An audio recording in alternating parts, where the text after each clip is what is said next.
My dear students, 2025-26 10వ తరగతి public examinations రాసే వాళ్ళందరికీ కూడా వెరీ వెరీ గుడ్ న్యూస్. ఏంటి అంటే పబ్లిక్ ఎగ్జామినేషన్ మ్యాథమెటిక్స్ పేపర్లోనే ద మోస్ట్ ఈజియెస్ట్ క్వశ్చన్ ఏంటంటే క్వశ్చన్ నెంబర్ 21. అది ప్రాబిలిటీ నుంచి అడగడం జరుగుతుంది.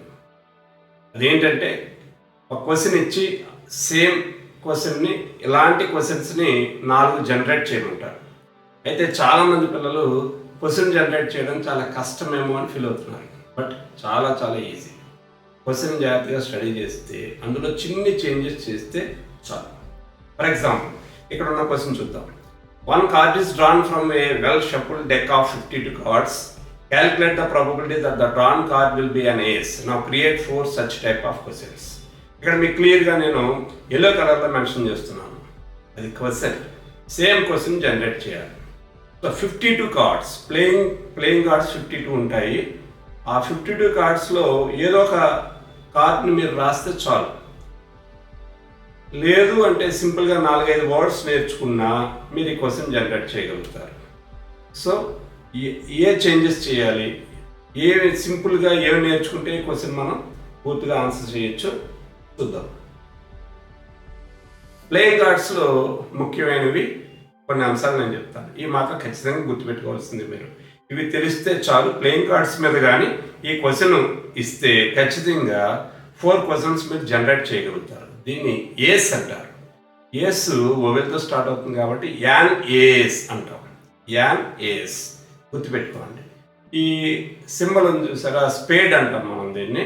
అయితే ఇక్కడ సింబల్తో నెసిటీ లేదు. ఎవరికైనా మేము రాస్తామని అంటే రాయొచ్చు. సింపుల్గా నేను ఏంటంటే తక్కువ నేర్చుకొని 4 మార్కులు ఎలా సంపాదించవచ్చు అన్నదానికి నేను చెప్తున్నాను వాళ్ళ కోసం. So this is an ace. So an ace అనేది మాత్రం మీరు నేర్చుకోవాలి. An ace. ఒకవేళ యాన్ రాయకపోయినా నష్టం లేదు, ఏస్ అని రాసిన మార్కులు ఫుల్గా వేస్తారు. Next card king. Next card king, KING king. Next card queen, QUEEN queen.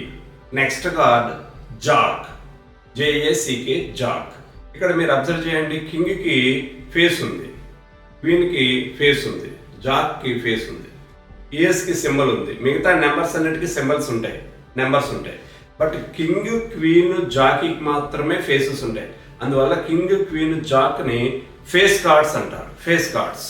So ఏ ఫేస్ కార్డ్, ఈ 5 వర్డ్స్ మీరు నేర్చుకున్నట్లయితే ఈ క్వశ్చన్ జనరేట్ చేయొచ్చు ఈజీగా మీరు. An ace, king, queen, jack, face card. Once again an ace, king, queen, jack, a face card. స్పెల్లింగ్తో చక్కగా నేర్చుకోండి. నేను ఇంకా రాయగలుగుతానంటే రెడ్ కార్డ్ అనొచ్చు, బ్లాక్ కార్డ్ అనొచ్చు, డైమండ్ కార్డ్ అనొచ్చు, హార్ట్స్ అనొచ్చు, క్లబ్స్ అనొచ్చు, స్పేడ్స్ అనొచ్చు, ఇంకా చాలా చాలా అనొచ్చు. బట్ ఈ 5తో కూడా మనం ఈజీగా జనరేట్ చేయొచ్చు. ఇప్పుడు క్వశ్చన్కి ఆన్సర్ ఎలా జనరేట్ చేయొచ్చో చూద్దాం. Again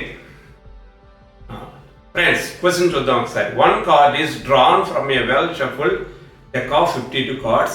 Calculate the probability that the drawn card will be an ace. గుర్తుపెట్టుకోండి ఫ్రెండ్స్, నేను రెడ్ కలర్లో మీకు అర్థం కాదు ఐడెంటిఫై చేయడం కోసం మాత్రమే ఇచ్చాను. ఎగ్జామినేషన్లో అలా రెడ్ కలర్లో ఎవరు క్వశ్చన్ అంతా ఒకేలా ఉంటుంది, మొత్తం అంతా బ్లాక్ కలర్లోనే ఉంటుంది. మీకు అర్థం కావడం కోసం calculate the probability that the drawn card will be an ace. ఎక్కడ సింపుల్గా చిన్న చేంజ్ చేస్తే క్వశ్చన్స్ జనరేట్ చేయొచ్చు. ఎన్ని జనరేట్ చేయమన్నారు? 4 such type of questions. 4 questions generate చేయాలి. ఓకేనా? దానికి ముందుగా నేను ఏం చేశానో చూడండి. Calculate the probability that the drawn card will B. ఇక్కడ యాన్ ఏస్ ఉంది కదా, యాన్ ఏస్. ఆ యాన్ ఏస్ వదిలేసి క్వశ్చన్లు 4 రాసేసుకున్నాను. 4 క్వశ్చన్లు. సో నేనేం చేశాను, 5వ క్వశ్చన్ కూడా రాశాను. ఎందుకైనా మంచిది ఒక క్వశ్చన్ ఎక్స్ట్రా రాద్దామని చెప్పి 5 క్వశ్చన్లు రాశాను. చూడండి, 5 క్వశ్చన్లు రాయడానికి ఏమైనా అవసరం అయిందా? ఇక్కడ ఇచ్చినటువంటిది calculate the probability that the drawn card will be an ace place ace అనేది వదిలేసి మొత్తం అంతా ఇచ్చాను. ఇప్పుడు నేను ఏస్ ప్లేస్లో ఆన్సర్ రాస్తాను. ఏమని? Not an ace. బాగా గుర్తుపెట్టుకోండి ఫ్రెండ్స్, నేనేం చెప్పాను? An ace, king, queen, jack, face card అన్నాను. 5. ఈ 5 మీద మనం 10 సెంటెన్సెస్ జనరేట్ చేయొచ్చు, 10 క్వశ్చన్లు జనరేట్ చేయొచ్చు. ఎందుకంటే వాటన్నిటి ముందు నాట్ పెడితే చాలు. ఫర్ ఎగ్జాంపుల్ ఇక్కడ 5 రాయాలి, 5 అక్కర్లా, 2-3 తెలిస్తే మనం నాట్ అనే వేస్తూ నాట్ కూడా పెట్టుకుని రాయొచ్చు. చూడండి ఇక్కడ ఏస్ ఇచ్చారు కాబట్టి నాట్ అనే వేసి, ఒకవేళ కింగ్ ఇచ్చారనుకోండి నాట్ ఏ కింగ్, క్వీన్ ఇచ్చారనుకోండి నాట్ ఏ క్వీన్, జాక్ ఇచ్చారనుకోండి నాట్ ఏ జాక్, ఈ ఫేస్ కార్డ్ అని ఇచ్చారనుకోండి not a face card, red card అని ఇచ్చారనుకోండి నాట్ ఏ రెడ్ కార్డ్. ఒక క్వశ్చన్ జనరేట్ అయిపోయినట్టే, జస్ట్ నాట్ చేర్చుకుంటే చాలు. ఓకే, నెక్స్ట్ క్వశ్చన్ కావాలంటే మనం చెప్పుకున్నాం కదా king, queen, jack, face card, ఏదో ఒకటి రాద్దాం. ఫర్ ఎగ్జాంపుల్ ఏ కింగ్ రాశాను, ఏ కింగ్ రాసిన తర్వాత సేమ్ క్వశ్చన్ మీరు రాసి నాట్ ఏ కింగ్ కూడా రాయొచ్చు. అంటే ఇంకో క్వశ్చన్ జనరేట్ అయిపోయింది. చూడండి, calculate the probability that the drawn card will B not a king. అర్థమైందా అండి? సో ఇలా చాలా ఈజీ అనమాట. నెక్స్ట్ ఇక్కడికి వద్దాం. Calculate the probability that the drawn card will B queen రాశాను. సో ఇంకో క్వశ్చన్ రాయాలి అంటే మీరు కొత్తదే రాయక్కర్లా, క్వీన్ ముందు నాట్ చేర్చుకుంటే చాలు. అదో not a queen. Calculate the probability that the drawn card will B not a queen. Next, calculate the probability that the drawn card will be a jack. So దీనికి కూడా అంతే, జాక్ నాట్ ఏ జాక్ పెడితే ఇంకో కొత్త sentence start అవుతుంది. Next, calculate the probability that the drawn card will be a face card. దీనికి not చేర్చుతాం, not a face card. అంటే 4 క్వశ్చన్స్ జనరేట్ చేయమంటే మీరు 8 క్వశ్చన్స్ జనరేట్ చేయొచ్చు. Just simple, ace, king, queen, jack, face card అన్న అంశాలు వాటన్నిటికి ముందు not a queen, not a king, not a jack, not a face card, not an ace ఇలా పెట్టుకుంటే క్వశ్చన్స్ చాలా ఈజీగా జనరేట్ చేయొచ్చు. అయితే అబ్జర్వ్ చేయాల్సింది ఏంటంటే కార్డు ఏంటి అనేది అదొక్కటి అండర్లైన్ చేసుకొని మిగతా క్వశ్చన్ యాజ్ ఈజీగా రాసుకొని అక్కడ కార్డులు మీరు రాసుకుంటే చాలు. అంటే ఈ క్వశ్చన్ జనరేట్ చేయాలంటే మీకు తెలుసున్నది ప్లేయింగ్ కార్డ్స్లో ఉన్నటువంటి కనీసం 4-5 ఈవెంట్స్ తెలియాలన్నమాట. అవుట్కమ్స్ తెలియాలి మనకి. ఏంటి అవుట్కమ్స్? కింగా, క్వీనా, జాకా, ఫేస్ కార్డా, ఇలా ఏస్ అనేది కొన్ని ఐడెంటిఫై చేయగలిగితే 4 out of 4 questions, 4 out of 4 marks మనం గెయిన్ చేయగలుగుతాం. చాలా ఈజీగా ఉంది కదా. నెక్స్ట్ క్వశ్చన్ చూద్దాం ఒకసారి, మీతోనే చెప్పిస్తాను నేను. మై డియర్ స్టూడెంట్స్, ప్రాబిలిటీలో క్వశ్చన్ నెంబర్ 21లో ప్లేయింగ్ కార్డ్స్ మీద క్వశ్చన్ జనరేషన్ చూసాం. అలాగే ఇప్పుడు డైస్ కానీ అడిగితే దాని మీద క్వశ్చన్ జనరేషన్ అలా చేయాలి. ఒకసారి చూద్దాం. Suppose we throw a dice once, what is the probability for getting a number greater than 4? 4 కన్నా ఎక్కువ వచ్చే ప్రాబబిలిటీ ఎంత అనేది నేను వన్స్ అగైన్ చెప్తున్నా. చేయగలిగే వాళ్ళు, రాయగలిగే వాళ్ళు రాసేస్తారు, ఈజీ, చాలా ఈజీ. బట్ నాకు క్వశ్చన్ కూడా కొద్దిగా సరిగ్గా అర్థం కావట్లేదన్నా సరే రాయొచ్చు మనం. ఎందుకంటే what is the probability for getting వరకు మీరు క్వశ్చన్ అది, ఆ తర్వాత మీరు మార్చుకోవాలి. అర్థమైందండి? ఇక్కడ మనకు అడిగింది ఏంటి? ఏ డైస్, ఒక డైస్ త్రో చేసినప్పుడు, అంటే డైస్ త్రో చేసినప్పుడు అవుట్కమ్స్ ఏమొస్తాయి అవి కొద్దిగా మీరు తెలుసుకుంటే ఇక్కడ మీరు ఏం రాయొచ్చు తెలుస్తుంది. ఎంత ఈజీ క్వశ్చన్ అంటే ఇందాకటికన్నా చాలా ఈజీ క్వశ్చన్ ఇది. సో డైస్ త్రో చేద్దాము. త్రో చేసినప్పుడు దాంట్లో అవుట్కమ్స్ ఏమొస్తాయనేది తెలుసుకుందాం మనం ఒకసారి. ఒక డై త్రో చేసినప్పుడు మనకి 1 రావచ్చు, 2, 3, 4, 5, 6 ఈ 6 అవుట్కమ్స్ రావచ్చు. అలాగే మనకి ఈవెంట్స్గా ఈవెన్ నెంబర్ అంటాము, ఆడ్ నెంబర్ అంటాము, అలాగే కాంపోజిట్ నెంబర్ అంటాం, ప్రైమ్ నెంబర్ అంటాం. ఇలాంటివి కూడా అడగచ్చు.